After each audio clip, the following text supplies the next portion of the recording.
The glint of silver on her handcuffs caught the harsh New Mexico sunlight as Josephine Owens was dragged through the dusty street of Los Alamos, her once fine blue dress now torn and soiled from 3 days in Sheriff Blackwell's jail.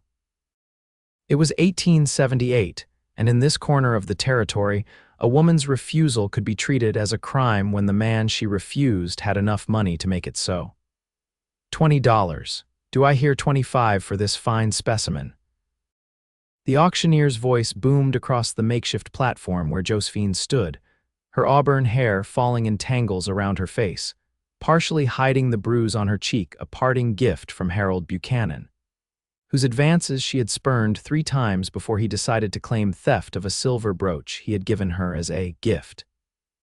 The crowd that gathered for the impromptu auction was sparse, but interested mostly men with hard eyes and harder intentions. In Los Alamos, the law bent easily toward those with influence, and Buchanan's silver mine made him untouchable. The judge had given her a choice: 6 months in territorial prison for theft or sale of her debt to whoever would pay it.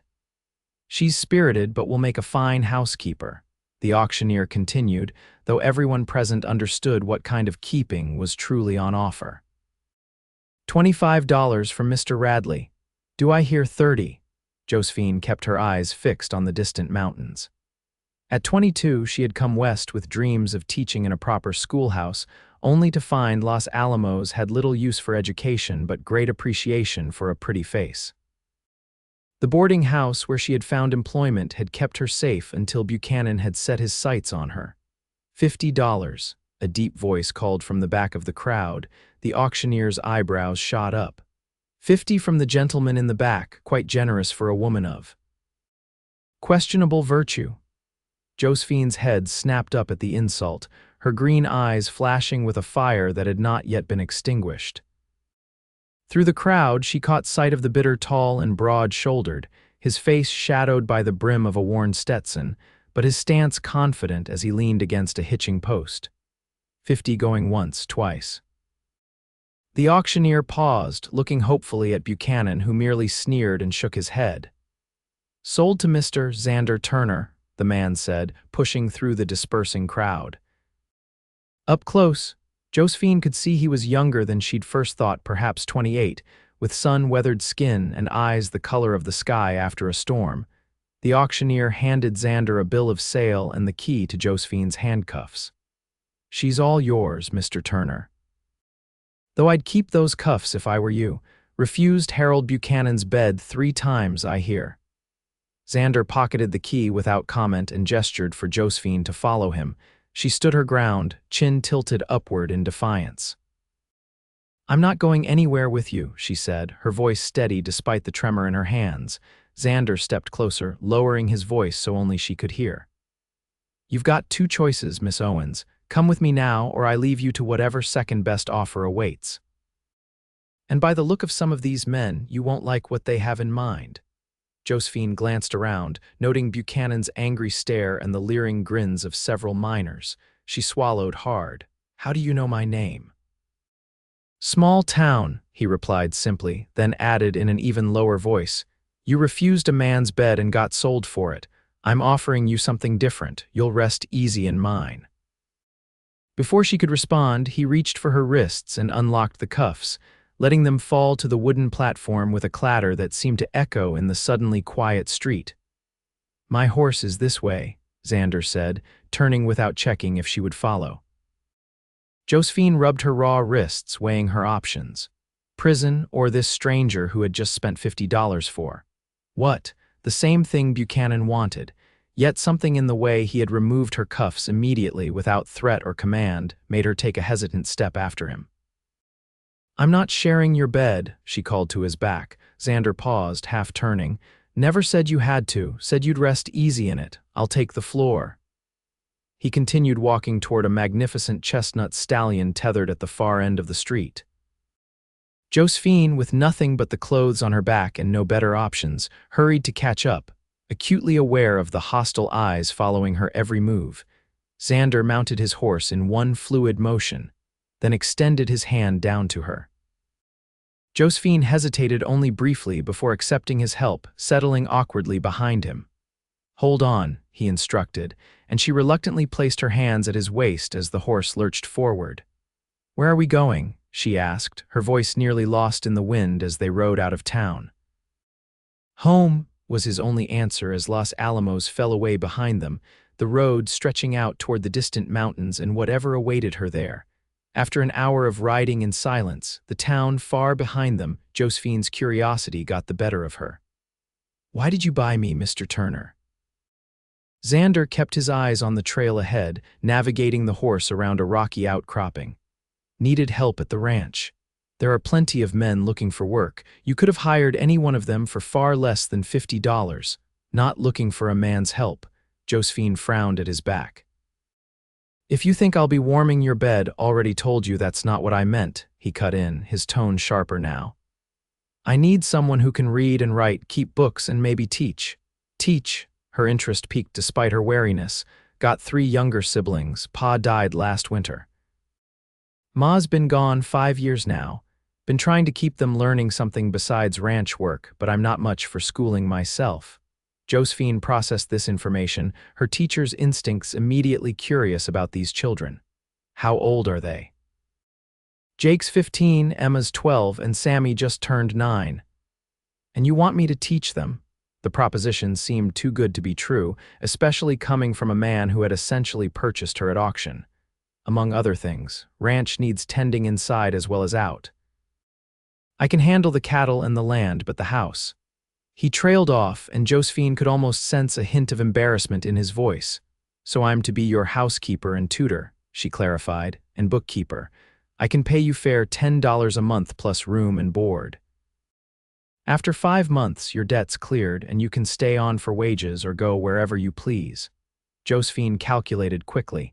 $50 divided by 10 meant 5 months of service. It was a surprisingly reasonable arrangement, assuming he was telling the truth.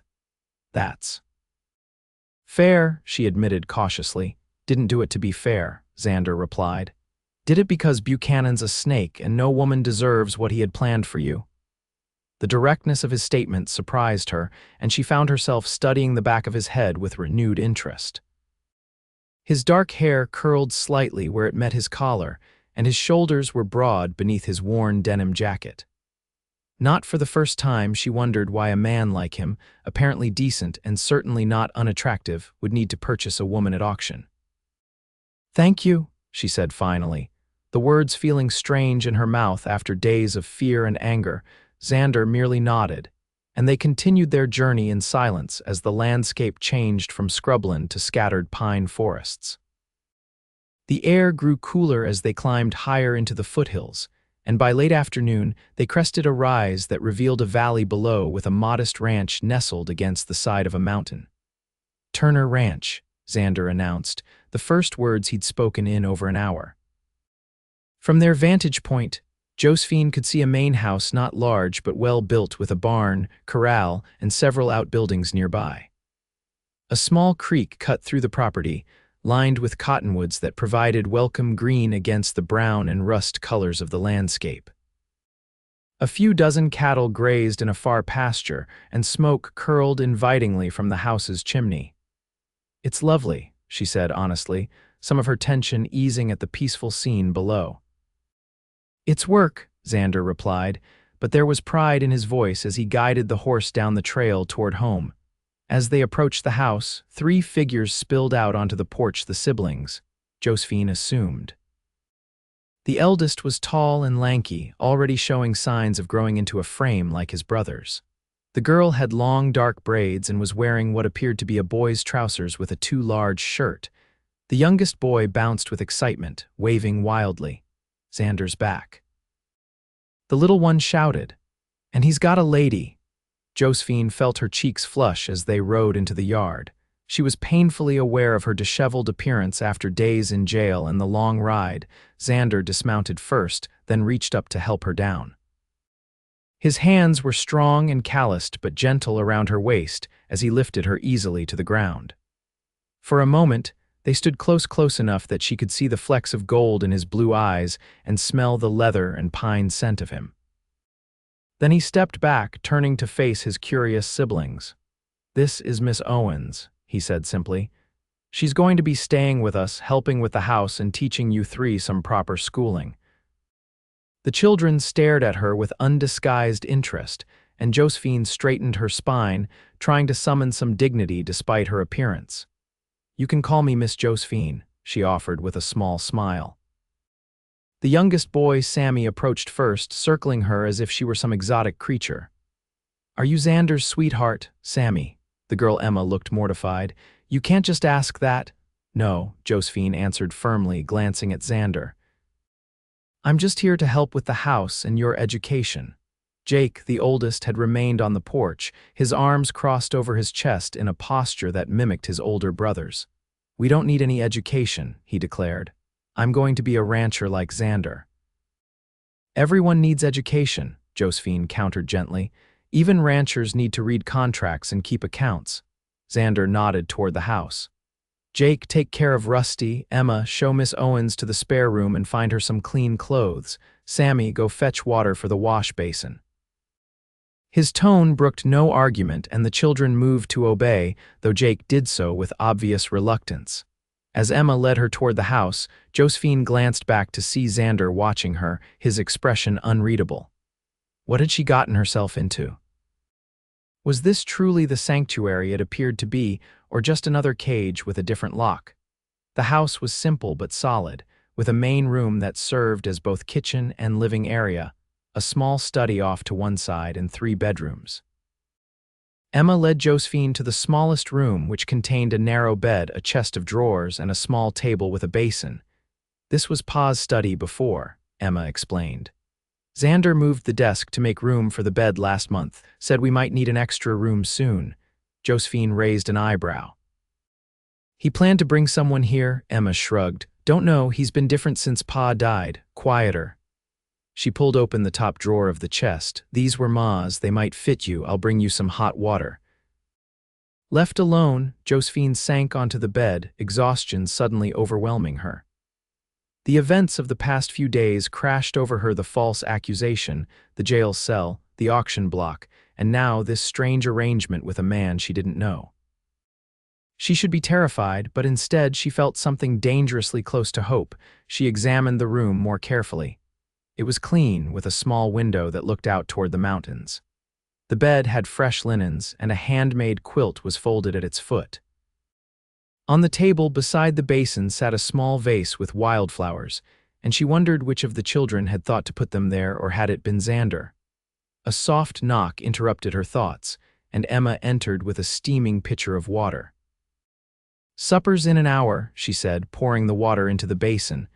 "Xander's making stew. It's about all he knows how to cook, but it's good." "Thank you, Emma," Josephine smiled at the girl. "I appreciate your help." When Emma left, Josephine washed away the grime of jail and travel as best she could, then changed into one of the simple cotton dresses she found in the drawer. It was a bit large but clean and whole, which was more than she could say for her own dress. She found a brush and worked through the tangles in her hair until it fell in soft waves around her shoulders. By the time she made her way to the kitchen, the savory smell of stew filled the house, and her stomach rumbled in response. She hadn't had a proper meal in days.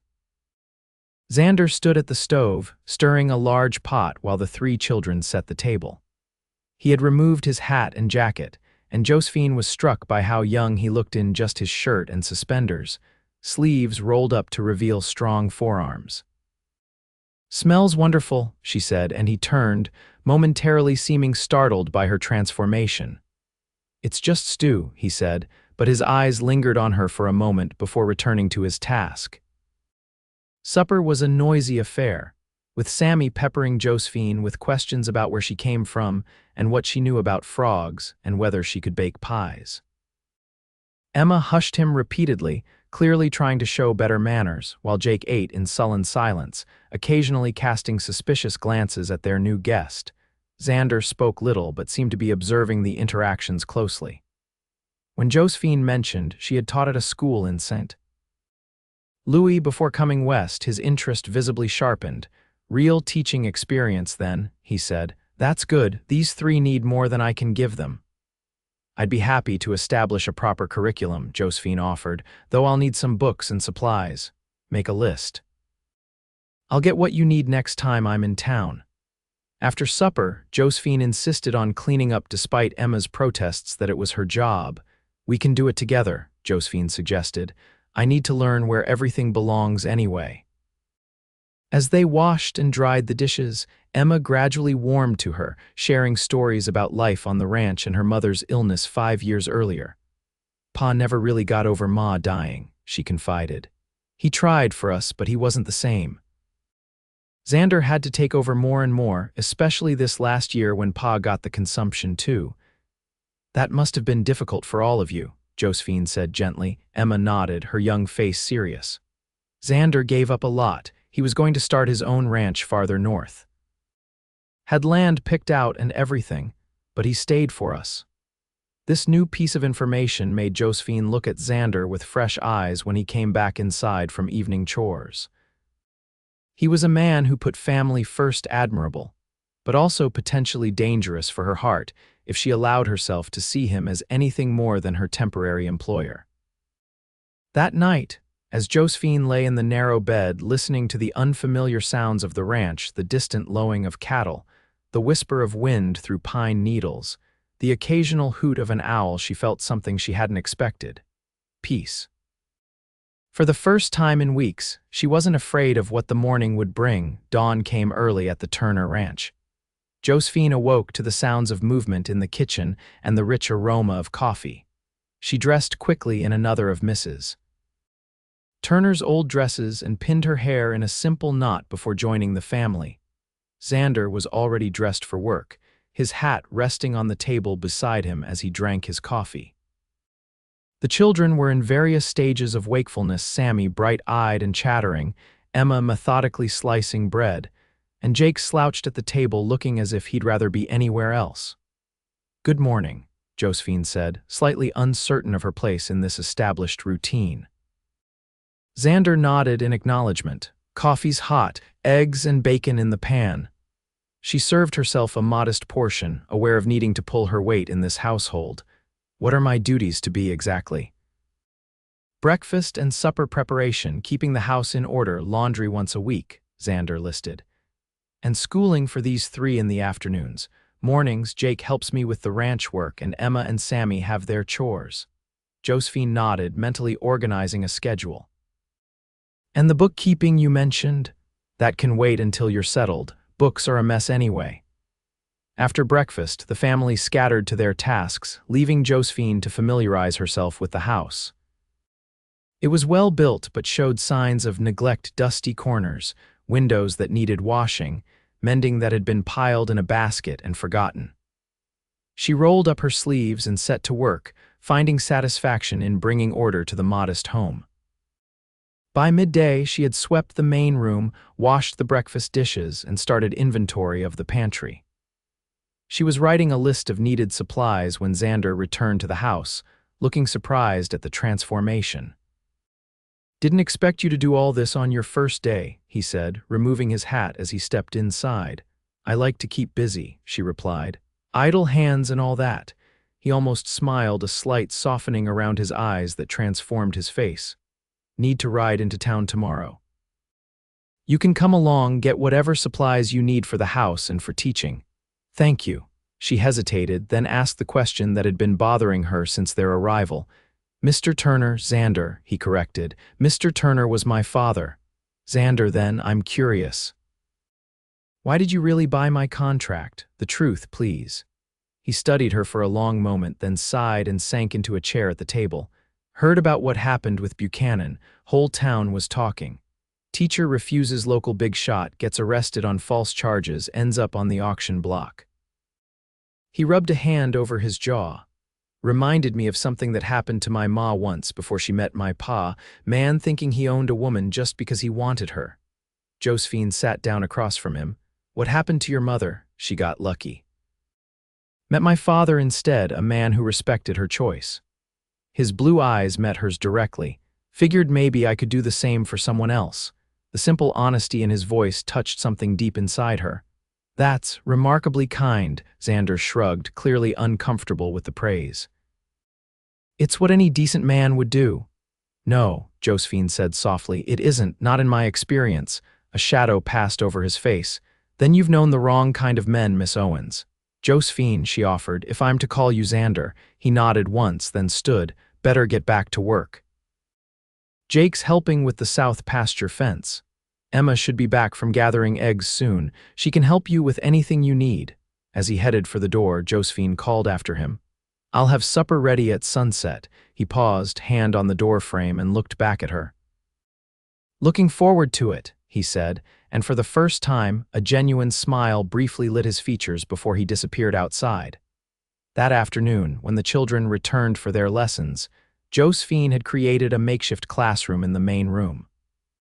She assessed their knowledge and was pleased to find that, despite their lack of formal education, all three were reasonably literate, thanks to their mother's early teachings and their father's insistence on reading from the family Bible each evening. Jake was the most resistant, insisting he had no use for book learning, but even he reluctantly engaged when Josephine connected mathematics to calculating cattle weight and feed requirements. Emma was quick and eager to learn everything, while Sammy's curiosity made him an enthusiastic if distractible student.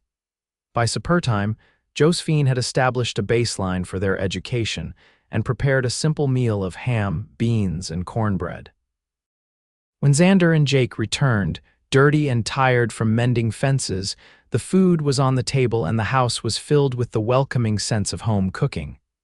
Smells better than Xander's stew, Sammy declared, earning a playful cuff on the ear from his older brother. Watch it squirt. I can still make you eat nothing but stew for a week. The meal was livelier than the previous evenings, with Josephine sharing stories of her teaching days in St. Louis and the children gradually warming to her presence. Even Jake contributed occasionally, particularly when Josephine expressed interest in learning more about the ranch operations. After the dishes were cleared, Xander surprised everyone by producing a well-worn copy of Treasure Island from a shelf. Thought maybe we could continue where Pa left off, he said, almost shyly. Used to read a chapter every night. Josephine's heart warmed at this glimpse of the family's traditions. That sounds wonderful. Who normally does the reading? Pa did, Emma said softly. Then Xander, but he says he's not very good at it. I stumble over the words sometimes, Xander admitted, and Josephine saw a flash of what might have been embarrassment. Would you like me to read tonight? She offered. The relief on his face was answer enough, and soon they were all settled in the main room, with Sammy sprawled on the floor, Emma curled in a chair, and Jake leaning against the wall pretending not to be interested. Xander sat at the table, ostensibly cleaning his revolver but clearly listening as Josephine brought the adventure to life with her expressive reading. When she finished the chapter, Sammy begged for another, but Xander reminded him of the household rule: one chapter a night to make the story last. Time for bed, all of you, he ordered, and the younger children grudgingly obeyed, with Emma pausing to thank Josephine for the reading. Jake lingered a moment after the others had gone. You read good, he said awkwardly. Better than Xander. He gets frustrated with the big words. Josephine smiled gently. Reading is like any other skill. It takes practice. Pa could read real good, but he said Xander never had much schooling cause he was always helping with the ranch. This new insight into Xander's background made several pieces fall into place for Josephine.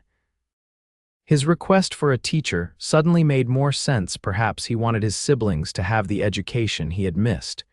When Jake had gone to bed, Josephine found herself alone with Xander for the first time since her arrival. He had finished cleaning his gun and was now examining her list of needed supplies. This seems reasonable, he said. We'll leave after breakfast tomorrow. It's a 2-hour ride to town. I'm not sure I should go back to Los Alamos so soon, Josephine said hesitantly. Buchanan won't bother you, Xander finished firmly. You're under contract to me now, legal and proper. Besides, he added with a hint of grim humor, I've got more than just my winning personality to protect what's mine. The possessive phrase sent an unexpected shiver through her, though she knew he meant it only in terms of their business arrangement. Still, she felt compelled to clarify. I'm not yours, Xander, not really. I'm working for you to pay a debt. He looked up, his blue eyes serious. I know that. But the rest of the town needs to see you as under my protection, or Buchanan might try something again. Josephine nodded, understanding the harsh realities of frontier justice. Very well, I'll go with you tomorrow. As she prepared for bed that night, Josephine reflected on how quickly her circumstances had changed. Just yesterday, she had been in jail, facing a future of servitude or worse. Now she was in a comfortable home, with work that suited her skills and a man who, despite his gruff exterior, seemed determined to treat her with respect. It was too soon to trust completely, she reminded herself.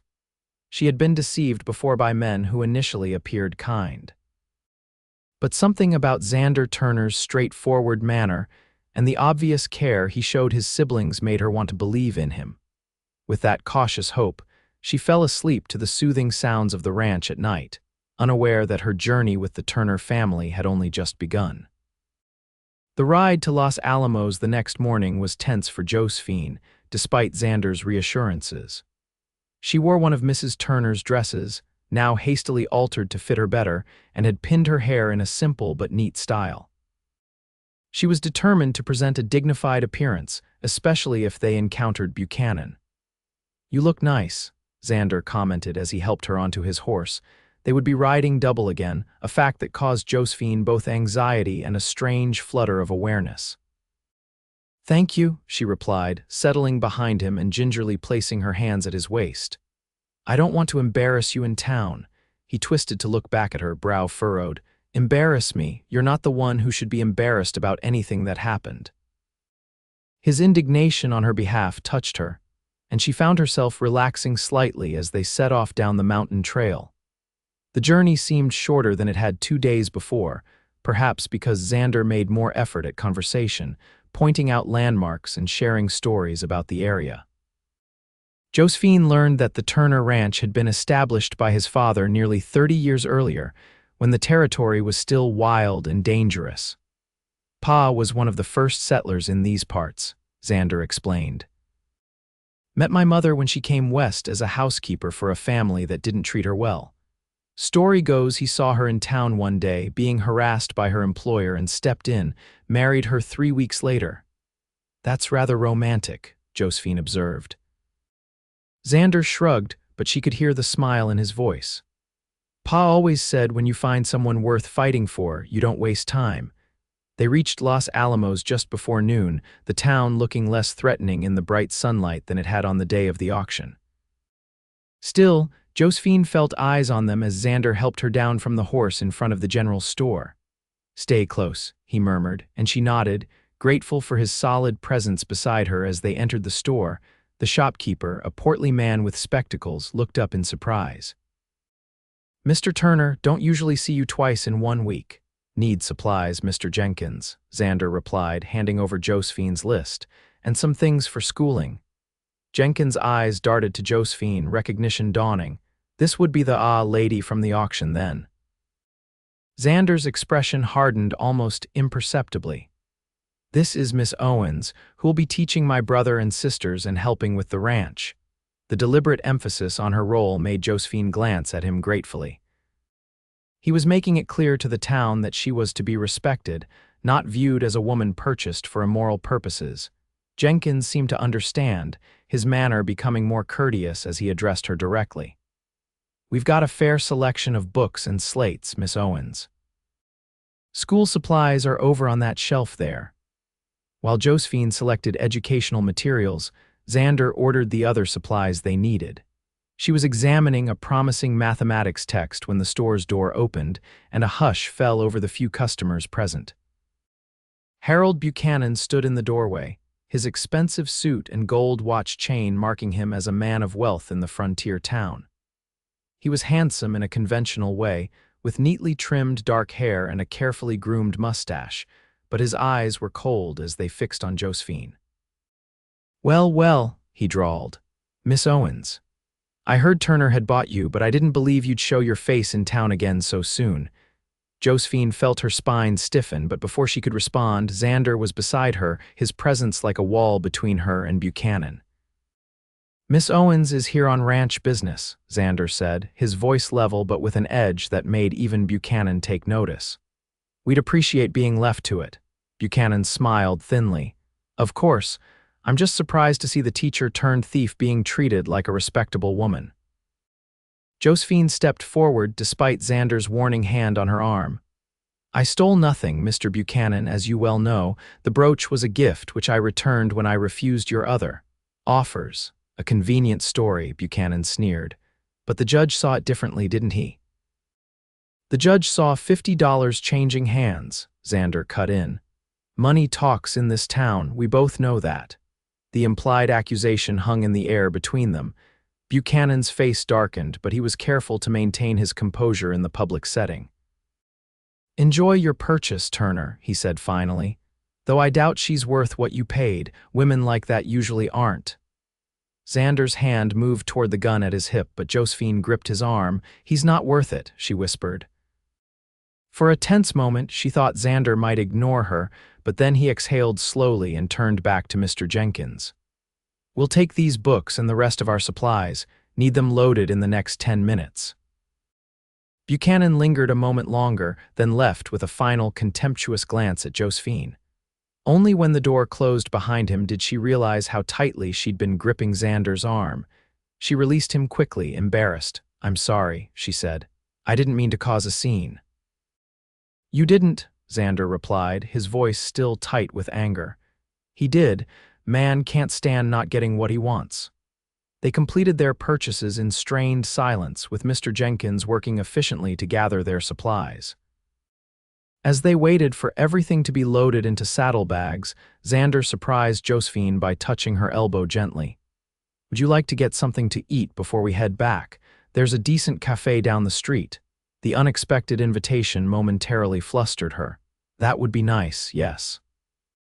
The cafe was small but clean, with checkered tablecloths and curtains at the windows. A few other patrons glanced their way as they entered, but Xander's imposing presence discouraged any comments. Over a simple meal of stew and fresh bread, the tension from their encounter with Buchanan gradually eased. Josephine found herself sharing more about her journey west and the disappointment of finding no teaching position in Los Alamos. The town council claimed they had no funds for a schoolhouse, she explained, though they seemed to have plenty for the new saloon. Xander's mouth quirked in a hint of a smile. Priorities around here have always been questionable.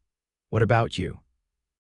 Josephine asked, curious about the man who had so unexpectedly changed her fate. Have you always wanted to be a rancher? Something flickered in his eyes, a momentary vulnerability that vanished so quickly she might have imagined it. Wanted to be a lot of things when I was young. Doctor. Lawyer, maybe, but schooling costs money and Pa needed help with the ranch. You could still pursue education, she suggested. It's never too late. He shook his head. Got responsibilities now. The kids, the ranch, that's enough. There was a finality to his tone that discouraged further questions, but Josephine found herself wondering about the dreams this man had set aside for his family. It spoke to a depth of character that intrigued her more than she cared to admit.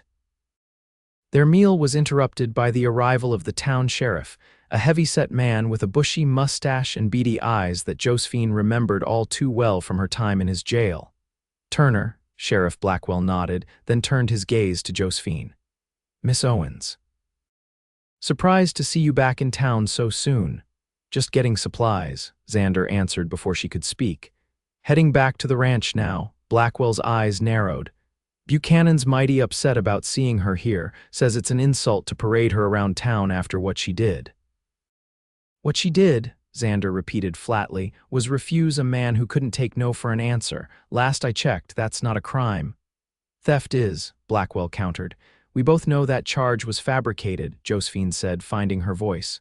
Just as we know why I was really arrested. The sheriff had the grace to look slightly uncomfortable. Just doing my job enforcing the law. Selectively, Xander noted, standing and placing coins on the table for their meal. We're leaving now, Sheriff, unless there's some other false charge you'd like to bring against Miss Owens. Blackwell stepped aside, though his expression was sour. No charges, but I'd advise keeping her out of town for a while. Buchanan has friends, Turner, important ones. So do I, Xander replied, though Josephine wondered if that was true. He seemed very much a loner from what she had observed. They left the cafe with Blackwell's warning hanging over them. As they mounted Xander's horse, Josephine closer behind him than before, she leaned forward to speak near his ear. "Thank you for defending me." His shoulders tensed slightly at her proximity, but his voice was steady when he answered. "Just told the truth, something this town could use more of." They rode out of Los Alamos with their supplies, and Josephine couldn't help feeling as though she were escaping a second time. The farther they got from town, the more her body relaxed against Xander's back, until she found herself fighting exhaustion from the emotional confrontations. "You can lean on me if you're tired," Xander said, startling her. "It's a long ride back." Hesitantly, she allowed herself to rest her cheek against his broad back, the steady rhythm of the horse and the warmth of his body lulling her into a half-doze. She wasn't sure how much time had passed when his voice roused her again. "Buchanan won't give up easily," he said quietly. "Men like him see refusal as a challenge, not a final answer." Josephine straightened, suddenly alert. "You think he'll try something else? Maybe, but he'll have to come through me first."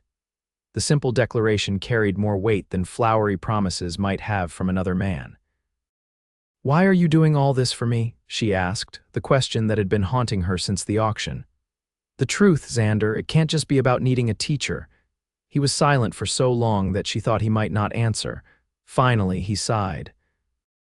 "When I was 19, my sister Rose, older than me by 2 years, caught the eye of a man like Buchanan.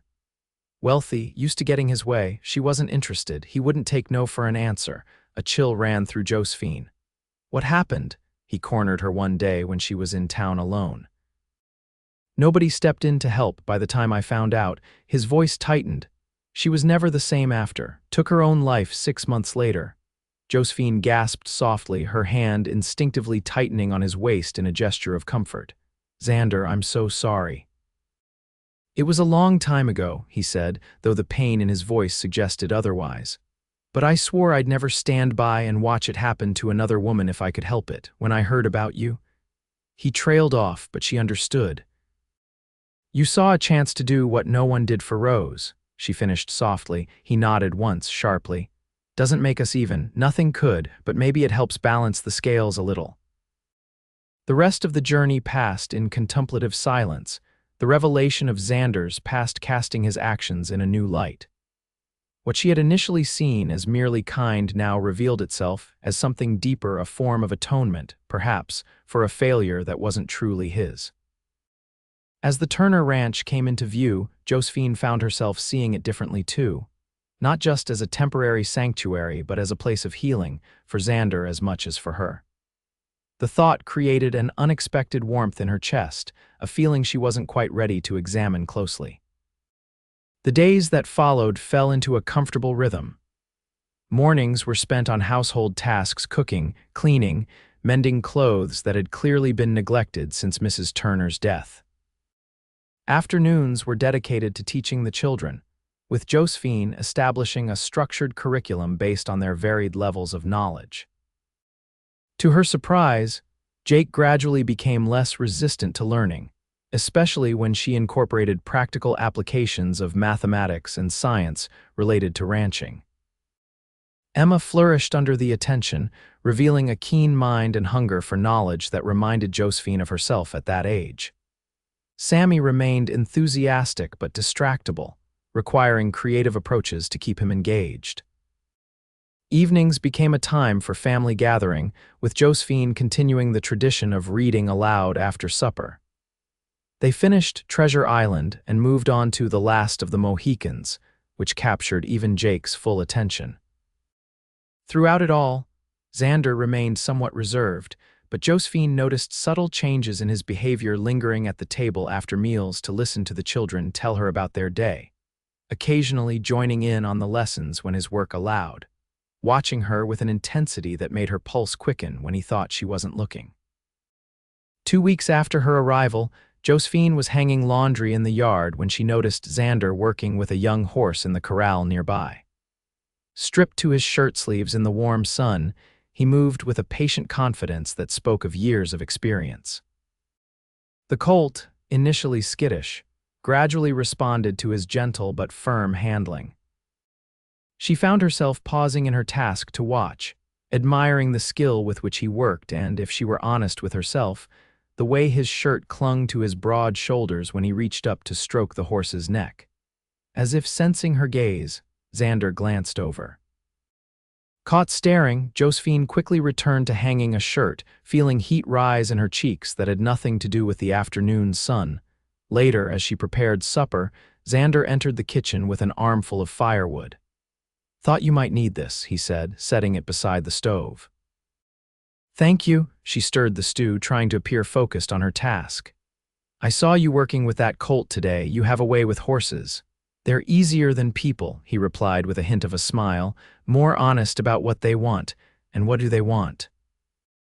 She asked, curious about this glimpse into his thinking, same as most living things: safety, understanding, clear boundaries.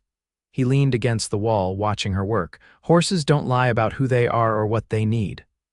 "Unlike people," Josephine observed. "Some people," he amended. "Not all." Their eyes met briefly across the kitchen, and something unspoken passed between them, a recognition, perhaps, that they were both still cautiously circling each other, testing boundaries, searching for trust. The moment was broken by Emma and Sammy bursting into the house, arguing about whose turn it was to set the table. Xander straightened, the hint of openness in his expression shuddering closed as he resumed his role as head of the family. "Both of you set it," he ordered, "and wash up first." "You're filthy." As the children grumbled their way to compliance, Xander turned back to Josephine. "I need to go to the north pasture tomorrow, won't be back till late." "We'll manage," she assured him. "I was thinking of taking the children on a nature walk as part of their science lesson, if that's all right." He hesitated, then nodded. "Stay within sight of the house, and Jake should take his rifle."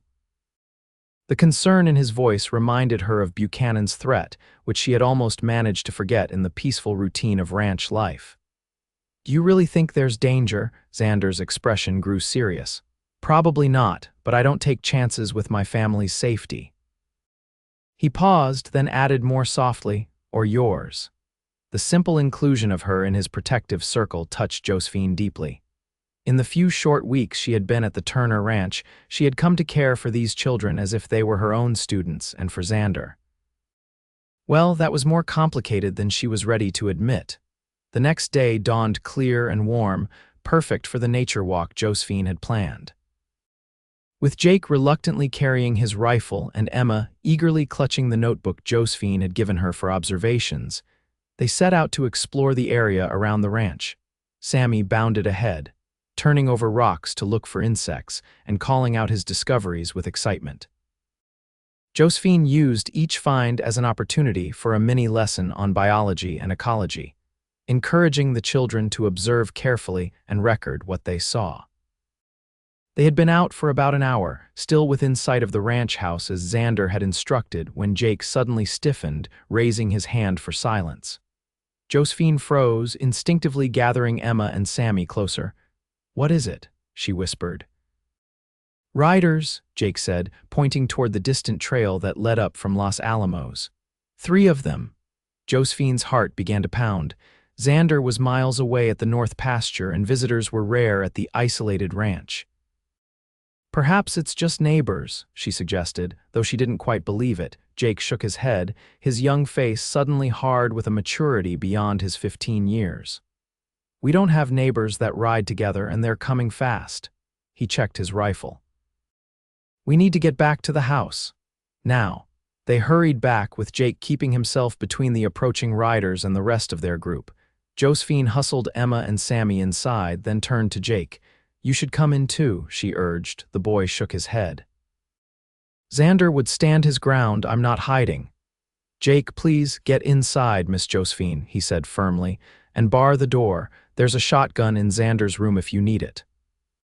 Before she could argue further, the riders came into clear view: 3 men, one of whom she recognized with a chill as Sheriff Blackwell. The others were rough-looking men she didn't know. "Get inside," Jake repeated, And this time Josephine obeyed, hurrying Emma and Sammy to the back bedroom with instructions to stay put.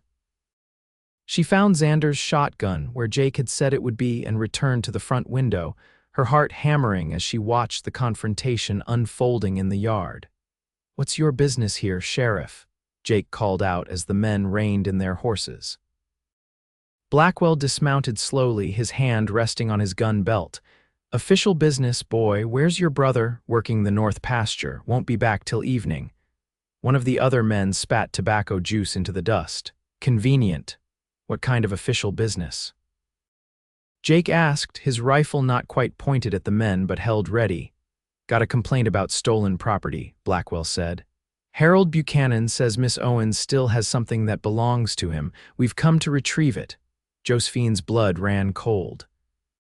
The brooch, the one she had returned weeks ago, was clearly just an excuse to harass her further. "She doesn't have anything of his," Jake replied steadily. "And you're not coming in without a proper warrant." Blackwell's expression hardened. "Don't play lawyer with me, boy. Step aside." "No, sir," Jake said, and Josephine could hear the tremor he was fighting to keep out of his voice. "This is Turner property. You need a warrant or my brother's permission." The standoff stretched for a tense moment, then Blackwell nodded to his companions. "Check the outbuildings." "Maybe she's hiding there." As the men moved toward the barn, Josephine made a decision. She set the shotgun aside and opened the door. "I'm here, Sheriff," she called. "There's no need to frighten the children." "Miss Josephine, no," Jake protested, but she was already stepping into the yard. "Mr. Buchanan claims you still have a silver brooch that belongs to him," Blackwell said, watching her closely.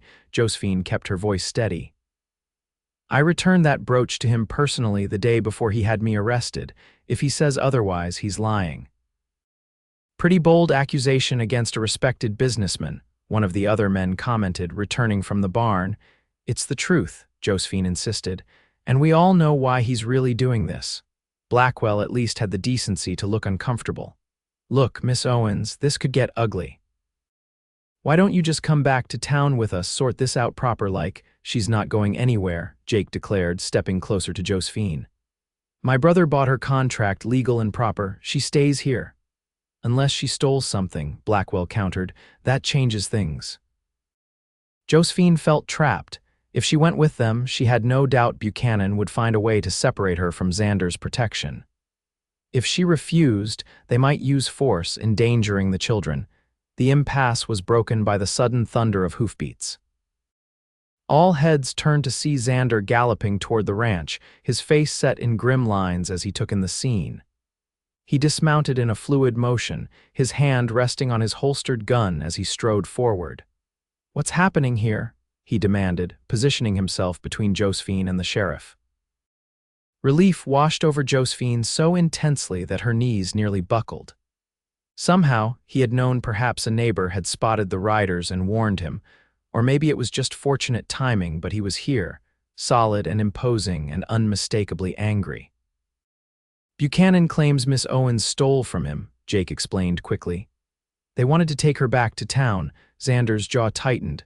"That's so, Sheriff." Blackwell seemed less confident now that he faced the elder Turner. "Just following up on a complaint, Turner. No need to get worked up." "A complaint you know is false," Xander stated flatly. "She returned that brooch weeks ago. Witnesses saw it. Buchanan says different. Buchanan is a liar." Xander's voice was dangerously quiet, "and we both know this isn't about a brooch." The tension in the yard was palpable.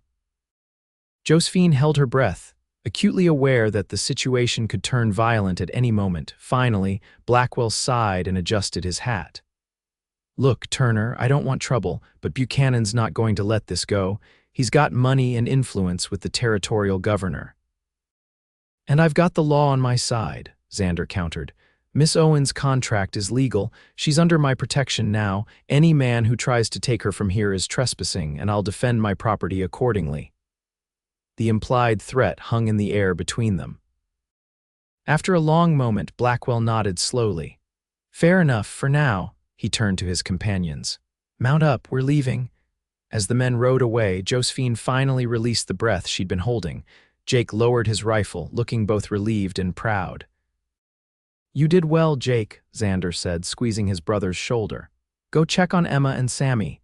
When Jake had gone inside, Xander turned to Josephine, his expression shifting from hard anger to concern. "Are you all right?" "Yes," she managed, though her voice shook slightly.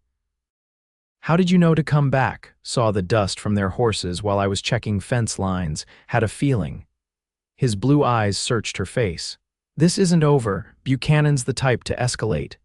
"What can we do?" Josephine asked, suddenly weary of being hunted like this. Xander was quiet for a moment, considering. "There's a circuit judge coming through Los Alamos next week. We could take your case to him, get a formal ruling that would override Blackwell's actions." "Would that work?" "Maybe. Judge Wilson has a reputation for fairness, at least." He ran a hand through his hair, a rare gesture of frustration. "Until then, we need to be careful. No one goes anywhere alone." Josephine nodded, then surprised herself by reaching out to touch his arm. "Thank you, Xander, for everything." His eyes met hers, and something in them made her heart beat faster.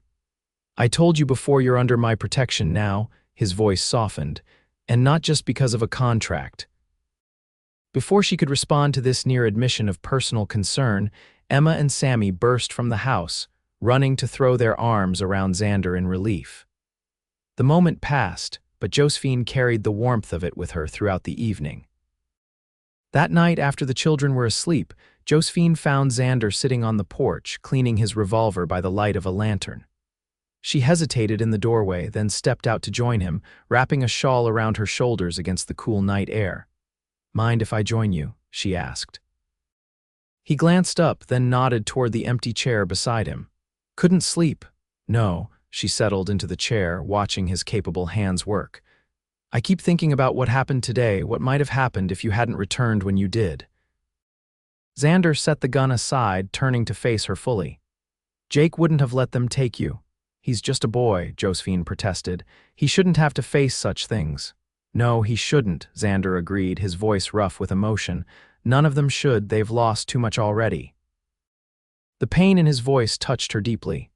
"They're lucky to have you, Xander," he shook his head slightly. "I'm not enough. They need more than I can give them." "That's not true," Josephine said firmly. "You've created a home for them, kept them together, protected them. That's everything." "Not everything," he countered, his eyes meeting hers in the lamplight. "They need kindness, patience, learning, things you've brought here." The simple acknowledgement of her contribution made her throat tight with unexpected emotion. "I've only been here a few weeks." "Been enough time to see the difference," Xander said quietly. "House feels like a home again. Kids are learning, smiling more, even Jake's coming around." Josephine was moved by his words, by the vulnerability he was showing her in this rare moment of openness. "I've been happy here," she admitted. "Happier than I expected to be." A shadow passed over his face. "Your contract's for 5 months. After that, you'll probably want to move on, find a proper teaching position somewhere." The thought of leaving the Turner ranch, leaving these children, leaving Xander created an unexpected ache in her chest. "Perhaps," she said carefully, "or perhaps not." His eyes sharpened, studying her face as if looking for something specific. "What do you mean?" Josephine took a deep breath, suddenly aware that she was stepping onto uncertain ground. "I mean that I've come to care for your family, Xander, for the children, and—" She faltered, then gathered her courage. "And for you." The admission hung between them in the night air. Xander sat perfectly still, his expression unreadable in the flickering lamplight. "You don't know me," he said finally, his voice low. "Not really." "I know enough," she countered gently. "I know you're a man who puts his family first, who works until his hands bleed to give them a good life. I know you rescued a stranger because it was the right thing to do, even though it cost you money you probably couldn't spare. I know you're kind, even when you try to hide it." He looked away, seemingly uncomfortable with her assessment. "I've done things I'm not proud of," Josephine, "made mistakes." "We all have," she said simply. "That doesn't define who we are." A long silence stretched between them, broken only by the distant call of a coyote and the soft creaking of the porch swing as a breeze moved it.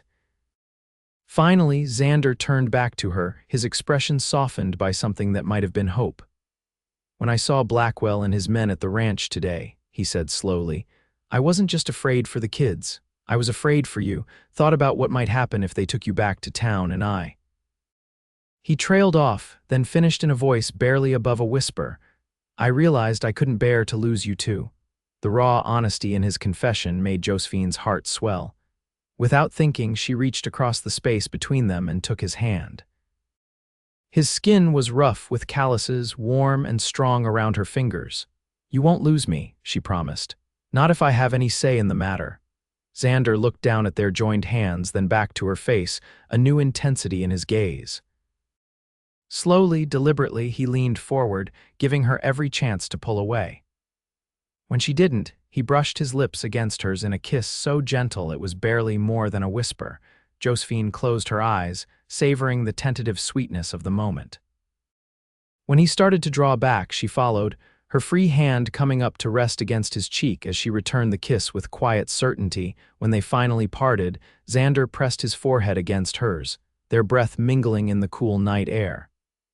This complicates things, he murmured. Josephine smiled. The best things usually do.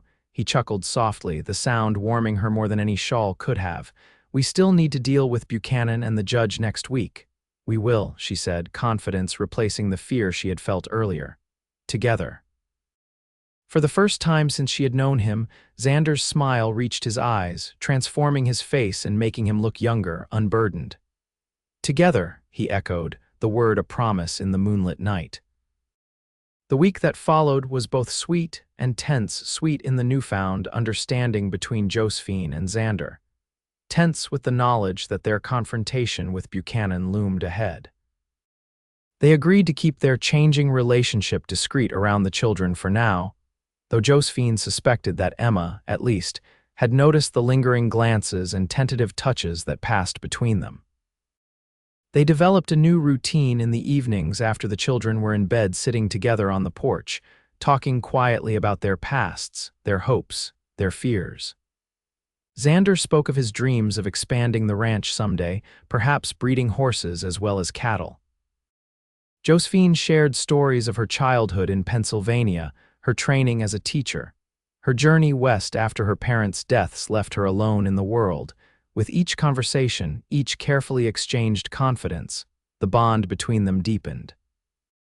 Xander's natural reserve gradually yielded to a quiet warmth when they were alone, and Josephine found herself falling more deeply for the complex man beneath the stoic exterior. 3 days before the circuit judge was due to arrive in Los Alamos, Xander announced at breakfast that they needed to prepare their case.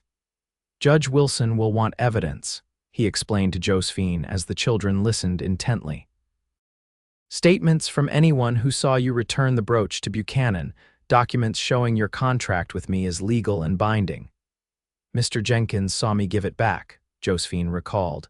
He was in the store when Buchanan approached me, and Mrs. Sullivan from the boarding house was there too. Xander nodded. Good, we'll need them to testify. What if they're too scared? Emma asked worriedly. Mr. Buchanan is powerful in town. Judge Wilson answers to territorial law, not Buchanan's money, Xander assured her, and people around here might not like Buchanan as much as he thinks. He's made enemies. Jake, who had been unusually quiet, finally spoke up. What if the judge doesn't believe us? The question hung heavily in the air. Josephine looked to Xander, whose expression remained carefully controlled. Then we have options, he said after a moment. Could move the ranch. Colorado, maybe, or further west to California. Leave, Sammy looked stricken. But this is our home. Home is where family is, Squirt, Xander reminded him gently. But let's not worry about that yet. First, we make our case. After breakfast, while the children went about their chores, Josephine helped Xander draft a formal statement for the judge. As she wrote in her neat, teacherly hand, she marveled at Xander's detailed knowledge of territorial law. Where did you learn all this? She asked curiously. He glanced up from the legal book he was consulting. Pa believed in knowing your rights, had me read every law book he could get his hands on after what happened to Rose. Said knowledge was the best protection for people like us who don't have money or influence. Josephine's admiration for both Xander and his father deepened. He was a wise man. He was, Xander agreed, a hint of sadness crossing his features. Wish he could have met you, he would have liked you. The simple statement, with all it implied about her place in Xander's life beyond their 5-month contract, warmed her heart. I wish I could have met him too. They worked through the morning, preparing their case as thoroughly as possible. By noon, they had a stack of documents, Josephine's original contract, statements ready for witnesses to sign, and a formal petition to the judge requesting dismissal of all charges against her. As they reviewed their work over a simple lunch of bread and cheese, Xander suddenly reached across the table to take her hand. Whatever happens with the judge, he said quietly, I want you to know something. Josephine's heart quickened at the serious look in his eyes. Yes. These past weeks with you here, he paused, seemingly searching for words. They've reminded me of things I'd forgotten, how to hope, how to look forward instead of back. His thumb traced a gentle pattern on her palm. I don't want to go back to how things were before you came. The simple, heartfelt declaration brought tears to Josephine's eyes. Oh, Xander, she whispered. Neither do I. He leaned forward, about to say more, when the front door burst open and Sammy ran in, excited about a frog he had found by the creek. The moment was broken, but the warmth of it lingered between them as they returned to their preparations. The day before they were to go to town for the judge's hearing, Josephine was hanging laundry in the yard when she heard hoofbeats approaching. Her heart leaped to her throat, memories of Blackwell's visit still fresh, but she relaxed when she recognized Mr. Wilson, their nearest neighbor, whose ranch was still a good 5 miles away. Miss Owens, he called, dismounting from his horse. Is Xander about? He's checking the herd with Jake, she replied. Can I help you with something? Wilson, a weathered man in his 60s, twisted his hat in his hands. Thought you both should know Buchanan's been gathering men in town. Paying for drinks at the saloon, talking about how Turner's defying the law by keeping you here. A chill ran through Josephine despite the warm day. We're going to see the circuit judge tomorrow. Everything will be cleared up legally. Wilson nodded, but his expression remained troubled. Hope so, miss. But Buchanan's not a man who likes to lose. Just wanted to warn you to be careful. When Xander returned from the pasture, Josephine immediately relayed Wilson's warning. His face darkened with concern. Sounds like Buchanan's trying to sway public opinion, he said, pacing the kitchen. Or worse, gathering men who might be willing to take action if the judge rules against him. What should we do? Josephine asked, trying to keep the fear from her voice. Xander thought for a moment, then made a decision. We leave for town tonight after dark, stay with Reverend Collins at the church. He's always stood against Buchanan's influence. We'll be safer there until the hearing. The plan was quickly put into action. Josephine packed a small bag for herself and helped Emma and Sammy gather what they would need for an overnight stay.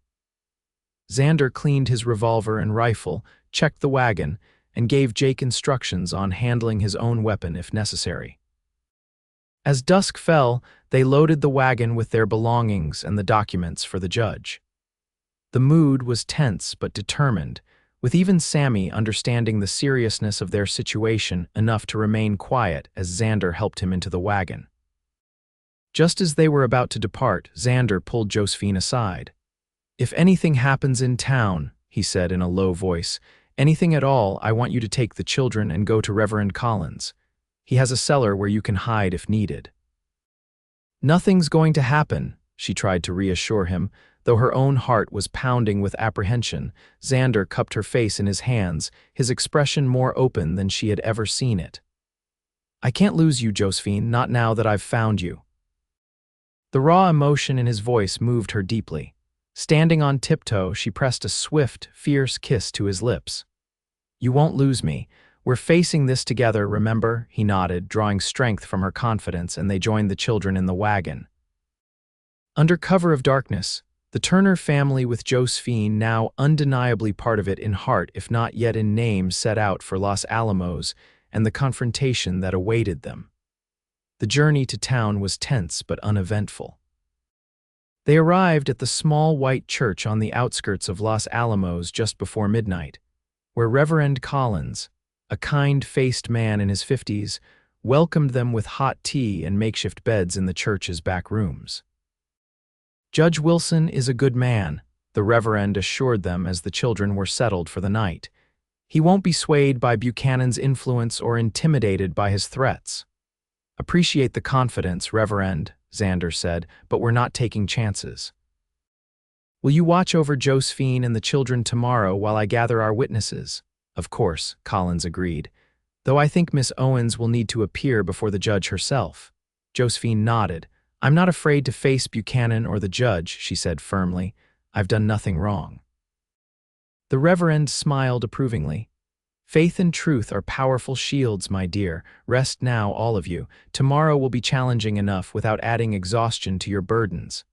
Despite the Reverend's advice, Josephine found sleep elusive.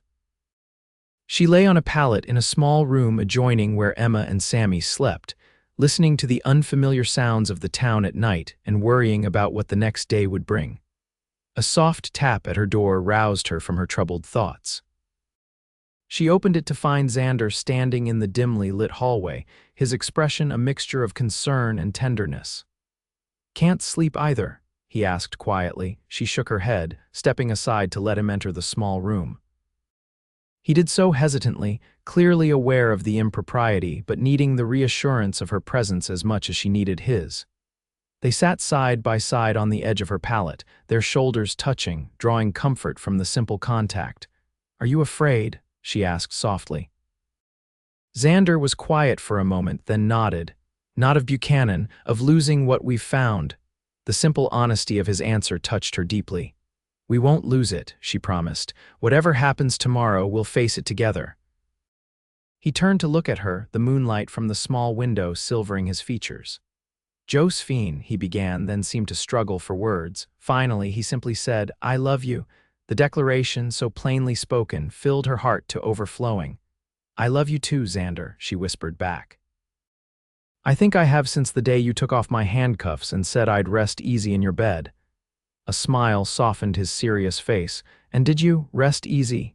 Yes, she admitted. From the first night, I felt safe with you even when I wasn't sure I should. He reached for her hand, entwining their fingers. After tomorrow, when this is settled, I want to make it official, if you'll have me. Are you proposing Xander Turner? She asked, her heart racing. Not properly, not yet. He brought their joined hands to his lips. That deserves to be done right, with a ring and without the shadow of Buchanan hanging over us. But I want you to know my intentions. Josephine leaned her head against his shoulder, happiness blooming within her despite their uncertain circumstances. Your intentions are honorable and very much welcome, she assured him. They sat together in comfortable silence for a while longer, until Xander reluctantly stood. I should go, need to be clear-headed tomorrow. She walked him to the door, where he kissed her once more, a gentle promise of what awaited them beyond tomorrow's trial.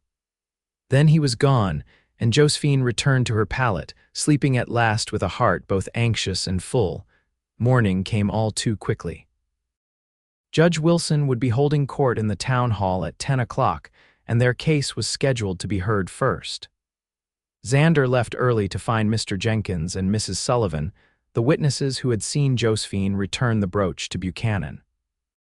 Josephine dressed with care in a borrowed dress from Mrs. Collins, simpler than what she would have chosen for court, but clean and respectable.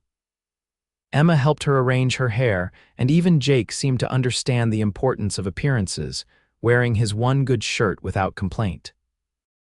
At 9:30, Xander returned with both witnesses in tow. Mr. Jenkins looked nervous but determined, while Mrs. Sullivan, a stout woman with a no-nonsense manner, seemed almost eager for the confrontation. That Buchanan has needed taking down a peg for years, she declared. Treating my best boarder like that, I'm happy to tell the judge exactly what I saw. Their small group walked together to the town hall, acutely aware of the stares and whispers that followed them.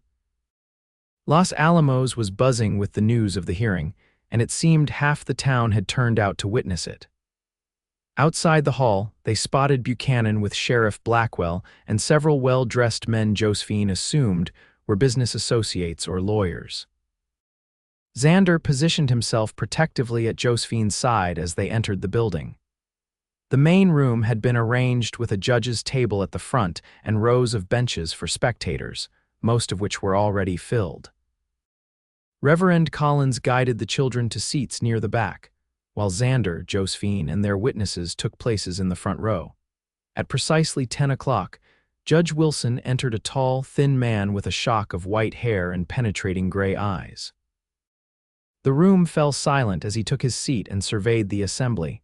"First case," he announced without preamble, "Harold Buchanan versus Josephine Owens, charges of theft and breach of contract." He peered over his spectacles. "I understand there's a counter-petition from Xander Turner claiming false accusations and requesting dismissal of all charges." "That's correct, Your Honor," Xander said, rising from his seat with their prepared documents in hand. The judge nodded. "Let's hear from Mr. Buchanan first." Buchanan stepped forward, the picture of wounded dignity in his expensive suit. "Your Honor, this is a simple case of theft and a woman trying to escape her legal obligations. Miss Owens accepted a valuable silver brooch from me as a gift, then refused to honor the understanding that came with it. When confronted, she claimed to have returned it, but the brooch has never been recovered." "And what was this understanding you refer to?" Judge Wilson asked, his tone neutral. Buchanan hesitated, clearly reluctant to state his true expectations in open court. "That she would accept a position in my household," he said finally. "As a companion." A murmur ran through the courtroom, and Josephine felt heat rise in her cheeks at the thinly veiled implication. Xander's hand found hers beneath the bench, squeezing gently in support. "I see," the judge said dryly. "And when Miss Owens declined this position, you reported the brooch stolen." "It was stolen," Buchanan insisted. "She kept it despite refusing my offer of employment." Judge Wilson turned his attention to Josephine. "Miss Owens, your response to these charges." Josephine stood, her voice steady despite her racing heart. "Your Honor, Mr. Buchanan gave me the brooch as what he called a gift, with no conditions stated at the time. When he later made clear what he expected in return, that I share his bed, I refused, and immediately returned the brooch to him in Jenkins' general store. Mr. Jenkins and Mrs. Sullivan witnessed this exchange." "She's lying," Buchanan interjected angrily. "The brooch was never returned." "We'll hear from the witnesses," Judge Wilson said firmly. "Mr. Jenkins, please step forward." The shopkeeper nervously approached the judge's table. "It's as Miss Owens said, Your Honor. She came into my store about 3 weeks ago, handed Mr. Buchanan a small box, and said she couldn't accept his gift or his proposition. Clear as day, I saw it." "And you're certain the brooch was in that box?" Jenkins nodded. "Yes, sir. I saw the silver when she opened it briefly to show him it was being returned intact." Mrs. Sullivan's testimony corroborated Jenkins' account, adding that Buchanan had appeared angered by the public rejection and had threatened Josephine as she left the store. "He said she'd regret refusing him," Mrs. Sullivan recalled indignantly. "Said a woman with no family and no protection should be more careful about making enemies." Next day, Sheriff Blackwell arrested her for theft. The judge's eyes narrowed as he turned to Sheriff Blackwell. "Sheriff, what evidence did you have of theft when you arrested Miss Owens?" Blackwell shifted uncomfortably. "Mr. Buchanan's sworn statement, Your Honor. He's a respected citizen." "I see." Judge Wilson's tone made it clear what he thought of an arrest based solely on one man's word. "And now we come to the matter of Miss Owens' current situation." He looked at Xander. "Mr. Turner, you purchased Miss Owens' contract at public auction, is that correct?" "Yes, Your Honor," Xander confirmed. "For $50 to clear her supposed debt to Buchanan. The contract specifies she'll work as a teacher and housekeeper at my ranch for 5 months to repay that amount." "A fair arrangement," the judge commented, examining the contract Xander had submitted. "And by all accounts, Miss Owens entered into it voluntarily." "I did, Your Honor," Josephine confirmed. "Mr. Turner has been nothing but respectful and honorable." Buchanan made a dismissive noise. "She would say that. Turner probably coached her." The judge silenced him with a stern look. "Mr. Buchanan, the evidence suggests you fabricated theft charges against Miss Owens because she refused your advances. 2 credible witnesses have testified that she returned your gift, and your own description of the understanding you expected reveals improper intentions." Buchanan's face darkened with anger. "This is outrageous. I'm being slandered." "No, sir, you are being held accountable," Judge Wilson corrected firmly. "This court finds no evidence of theft. The charges against Miss Josephine Owens are dismissed." He turned to Xander. "Mr. Turner, the contract you hold is valid and will be enforced by this court if necessary, though I gather from what I've seen that enforcement may not be required." A ripple of reaction moved through the courtroom, relief from Josephine and her supporters, angry muttering from Buchanan and his cronies. The judge tapped his gavel for silence. "One more matter," he said. "Mr. Buchanan, this court frowns upon the misuse of legal processes for personal vendettas. You will pay court costs of $20, and I strongly advise you to cease all harassment of Miss Owens. Any further actions against her will be viewed as contempt of court. Is that understood?" Buchanan's jaw worked as he struggled to contain his fury. "Yes, Your Honor," he finally managed through clenched teeth. "Good. Court is adjourned." The judge tapped his gavel once more, then gathered his papers and exited the room. For a moment, Josephine could hardly believe it was over. Then Xander was pulling her into an embrace, his relief palpable as he held her close.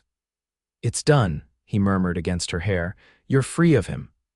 Sammy and Emmer rushed forward to join the celebration, while Jake stood nearby, trying to maintain his dignity but unable to hide a satisfied smile. Reverend Collins, Mr. Jenkins, and Mrs. Sullivan offered congratulations, and for a brief, joyful moment, Josephine was surrounded by people who had stood by her against injustice.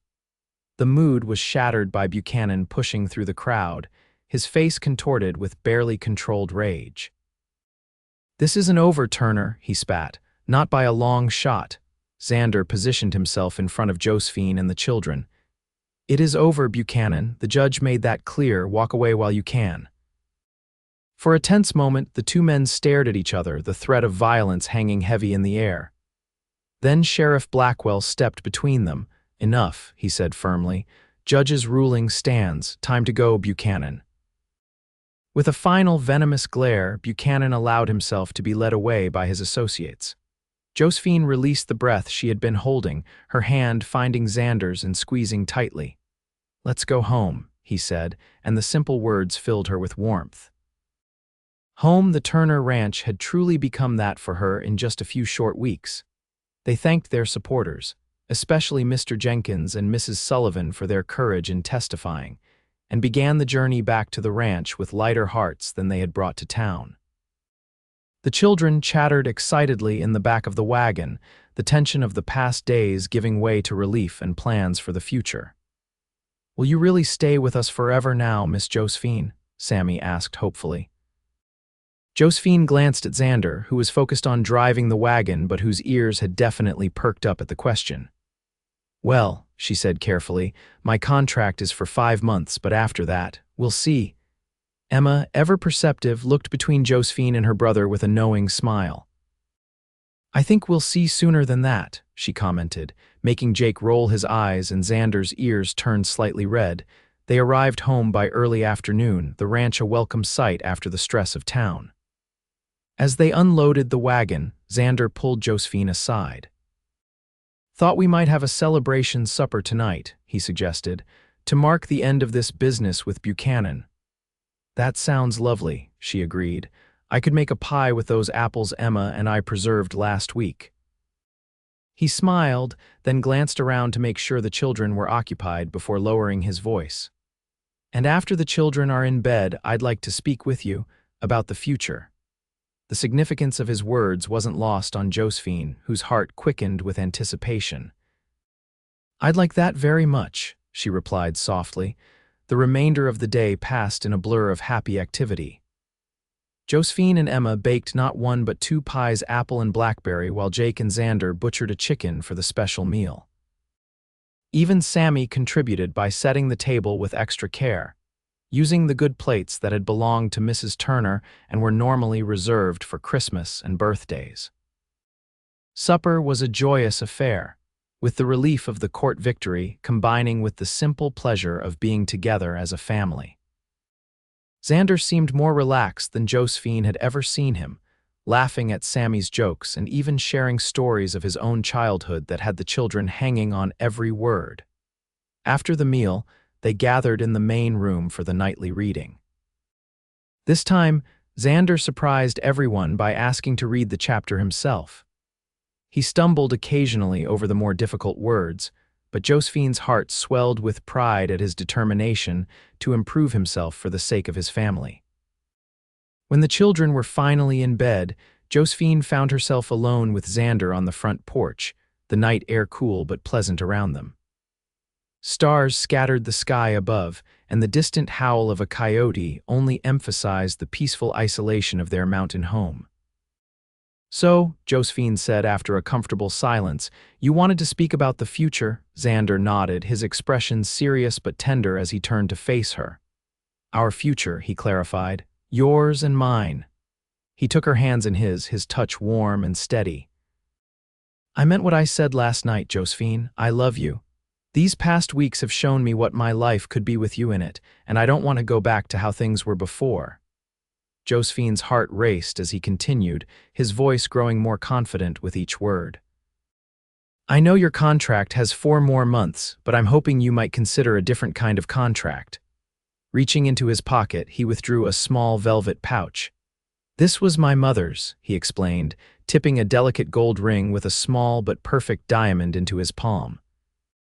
"Pa gave it to me before he died, said to save it for when I found a woman worthy of it." Josephine's breath caught as Xander slid from his chair to one knee before her, the ring held carefully between his fingers. "Josephine Owens," he said, his blue eyes steady on hers, "would you do me the honor of becoming my wife? Not because of any contract or obligation, but because I hope you love me as I love you." Tears of joy sprang to Josephine's eyes as she nodded, unable to speak for a moment.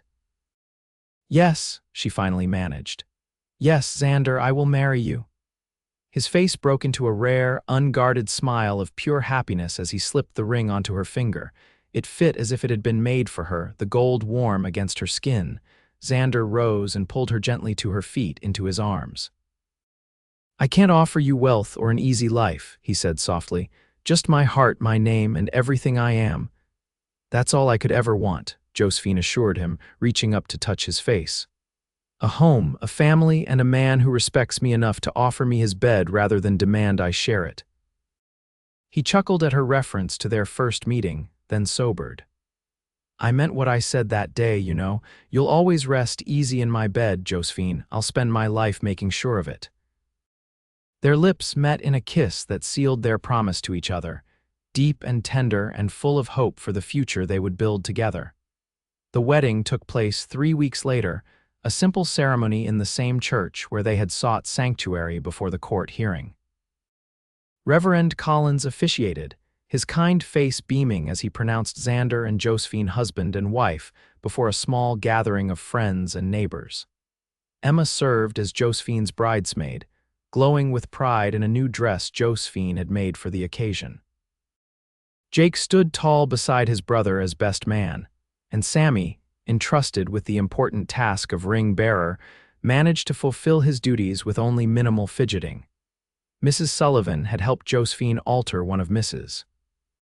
Turner's better dresses into a wedding gown of simple elegance, cream-colored with lace trim that set off Josephine's auburn hair and fair complexion to perfection. Xander, seeing her walk down the aisle toward him, looked momentarily stunned, then broke into a smile of such pure joy that several of the ladies in attendance dabbed at their eyes. The celebration afterward was held at the Turner Ranch, with tables set up in the yard and lanterns hung from tree branches to create a festive atmosphere. The entire town seemed to have turned out everyone except Harold Buchanan and his closest associates, who had maintained a cold distance since the court ruling. As the afternoon turned to evening and guests began to depart, Xander found Josephine sitting on the porch swing, watching Emma and Sammy play a game of tag with neighboring children. "Happy, Mrs. Turner?" he asked, settling beside her and taking her hand. The new name still gave her a thrill of delight. "Completely," she assured him, leaning her head against his shoulder. "And you, More than I thought possible, he admitted, his thumb stroking the gold band that now accompanied his mother's ring on her finger. Thinking about what Pa would say if he could see us now. What do you think he would say? Josephine asked softly. Xander considered for a moment, then smiled. He'd say I was the luckiest man in the territory and that I'd better remember it every day. As if you could forget, came Jake's voice from behind them. The boy approached, looking uncharacteristically serious in his good suit. Miss Josephine, I just wanted to say, I'm glad you're staying. For good, I mean. The simple declaration from the usually reserved teenager touched Josephine deeply. She held out her hand to him, and after a moment's hesitation, he took it. Thank you, Jake, she said warmly. I'm glad to be staying too. As Jake went to join the younger children's game, Xander pulled Josephine closer. He's right, this place wasn't truly a home anymore, not since Ma died. You've brought that back. Josephine thought of the frightened, angry woman she had been on that auction block just 2 months earlier, and marveled at how completely her life had transformed. From despair to hope, from isolation to family, from fear to love, all because one good man had stood against injustice and offered her dignity when others would have taken it away. You gave me a home when I had none, she reminded him. Now we've built one together.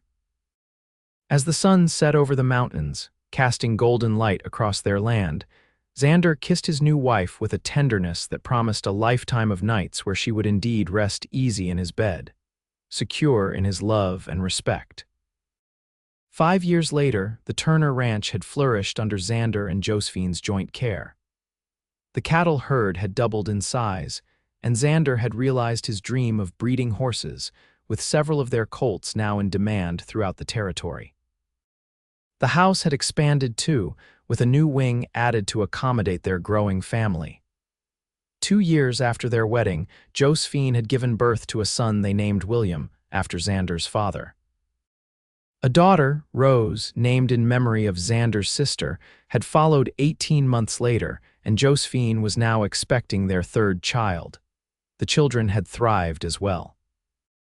Jake, now 20, had developed into a skilled rancher with his brother's quiet strength and something of Josephine's thoughtfulness. He was courting the daughter of a neighboring rancher and making plans to build his own house on a corner of the Turner property. Emma, 17 and as bright as ever, had blossomed under Josephine's tutelage and was preparing to attend a teacher's college in Denver the following year, an opportunity Josephine had insisted upon despite the expense, knowing firsthand the value of education for a young woman. Sammy, at 14, was still full of energy and curiosity, though he had developed a serious interest in veterinary medicine after helping Xander nurse an injured mare back to health. He devoured every book on animal care that Josephine could find for him.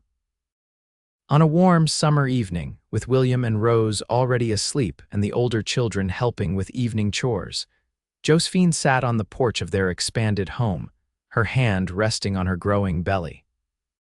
The years had been good to her, challenging at times, with the hard work of ranch life and the demands of motherhood, but deeply fulfilling in ways she had never imagined possible when she first arrived in Los Alamos. Xander joined her on the porch, carrying 2 cups of tea. At 33, he was still as handsome as the day she had first seen him, though a few threads of silver now appeared in his dark hair, and the lines around his eyes had deepened with both laughter and responsibility. "Children all settled?" she asked, accepting the tea gratefully. "Mostly." "Sammy's still fussing over that rabbit he found, convinced he can nurse it back to health." Xander settled beside her, his hand automatically finding hers. "How's our newest little one treating you today?" "Active," Josephine replied with a smile, guiding his hand to where the baby was kicking. "I think this one might be another Sammy in the making." Xander grinned at the thought, his face softening as he felt their child move beneath his palm. God help us if that's true, one Sammy is handful enough. They sat in comfortable silence for a while, enjoying the peaceful end to another busy day. The sun was setting behind the mountains, painting the sky in shades of pink and gold that still took Josephine's breath away after all these years. Had a letter from Mrs. Sullivan today, Xander mentioned eventually. She's selling the boarding house, getting too old to manage it, she says. That's a shame, Josephine said. I hope whoever buys it will maintain her standards. Xander hesitated, then added, she mentioned that Buchanan's finally leaving Los Alamos. Lost most of his money in bad investments. The silver mine played out last year. Josephine absorbed this news with mixed emotions. Harold Buchanan had kept his distance since the court ruling 5 years earlier, but his presence in town had always been a shadow at the edge of her happiness. Where is he going? Back east, apparently. His sister's taking him in. Xander squeezed her hand gently. Thought you'd want to know. Thank you. She leaned against his shoulder, reflecting on how completely her life had changed since that terrible day when Buchanan's false accusations had led to her arrest. What had seemed like the end of all her hopes had instead been the beginning of a journey to true happiness. Penny for your thoughts, Xander murmured, pressing a kiss to her temple. Josephine smiled, turning to look into the blue eyes that still made her heart beat faster after all these years. I was just thinking about promises kept. Oh, his expression turned curious. What promises? The one you made the day you bought my contract, she reminded him. You said I'd rest easy in your bed, understanding dawned in his eyes, followed by a tender smile. And have you, all these years? Every night, she assured him, leaning up to kiss him softly. Even when you snore or steal the blankets or get up before dawn to check on a calving cow, he chuckled, the sound rumbling pleasantly against her where she leaned against his chest. Not exactly the romantic declaration a man hopes for, but true, she countered. And truth between us has always been more important than pretty words. Xander's expression sobered, becoming earnest as he tucked a strand of hair behind her ear. I love you, Josephine Turner, more today than when I married you, if that's possible. I love you too, she replied simply. And I'm grateful every day that you were brave enough to stand against injustice for a woman you didn't even know. Best $50 I ever spent, he teased, then grew serious again, though what I got in return is beyond price. As the first stars appeared in the darkening sky, they remained on the porch, hands entwined, surrounded by the home and family they had built together. From the desperate circumstances of their first meeting had grown a love strong enough to weather any storm, a love founded on respect, nurtured by kindness, and sealed with the keeping of that first, simple promise. In Xander Turner's bed, Josephine would always rest easy, secure in his protection and cherished by his heart. And so she did, for all the days of their long and happy life together.